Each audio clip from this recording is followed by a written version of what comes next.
I want to talk tonight, though, about my book. And perhaps the best way to do that is to try to describe why I wrote it, what I aimed to do in this book, and why I aimed to do it. Last year, Susan and I attended a performance of Hamilton in New York. Now, many lines in that play are memorable, but one of them kept running through my head after we were at the play. Eliza Hamilton, the widow of Alexander Hamilton, sang with a chorus of founding fathers, "Who lives, who dies, and who tells the story?" This is relevant to my remarks because in any war, in any armed confrontation, I guess the first questions are the determinative ones: who lives and who dies? Stripped of all other explanations, at its core, this is the fundamental human question. Indeed, this is the cruel purpose of war. Who lives and who dies? It's best never to forget this. That's why I have such a great difficulty with the boots on the ground metaphor that people often use to talk about sending American troops into some distant, dangerous place. I keep reminding them that we're not talking about shoe leather that goes to these places. We're talking about our young who serve. And we're asking them to confront the question, who lives and who dies?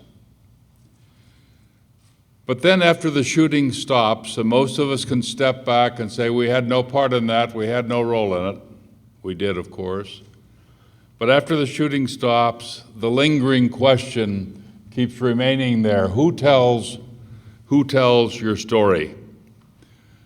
And the shared narrative of battles and wars fought is the framing of the story. It provides an assessment of the value of a life that is lost.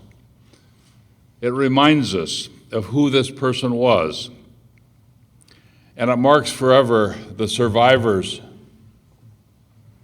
who knew them and who carry the memories with them. I interviewed a lot of people for this book, and I remember an interview I had with a Marine who had been an officer at Quezon in late 67 and 68, and he finished his tour and came back home he was stationed in Rhode Island at the naval facility there.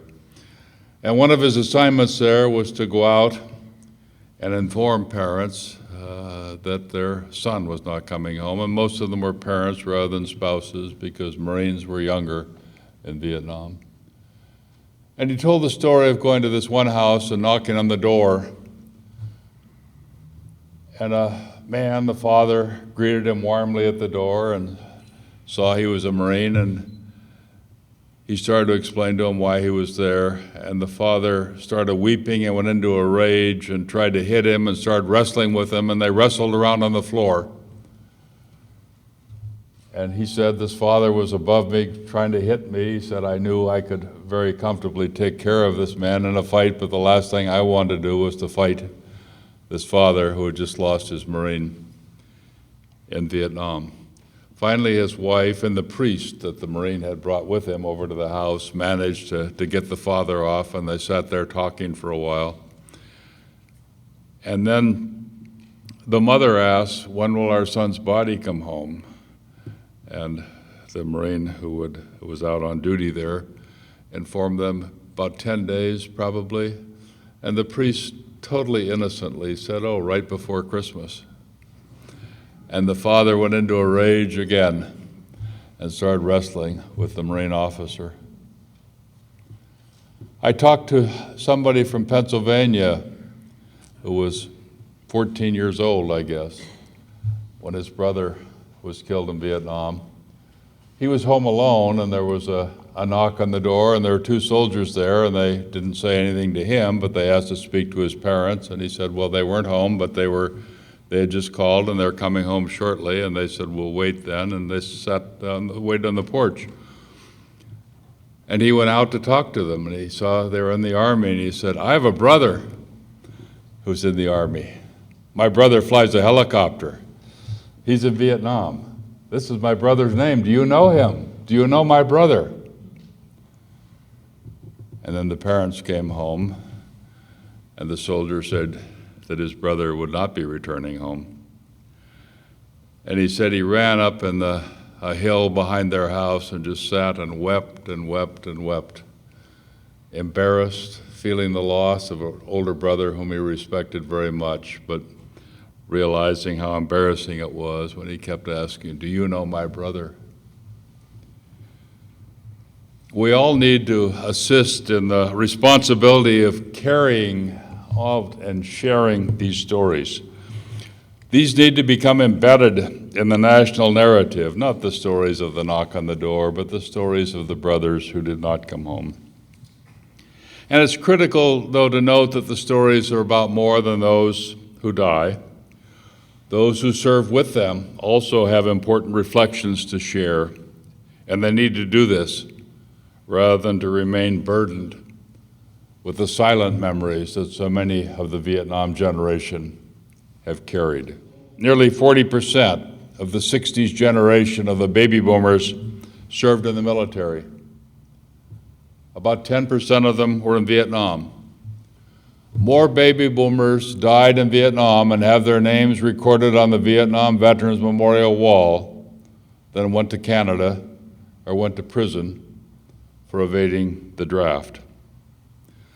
So my book tries to tell a story of, reminds us of some of the members of this generation. In the book, I try to explain what it was like to grow up in that post-World War II baby boomer generation, about the exciting America of those years, the experience of the expansion of possibility, about the emphasis on education and opportunity.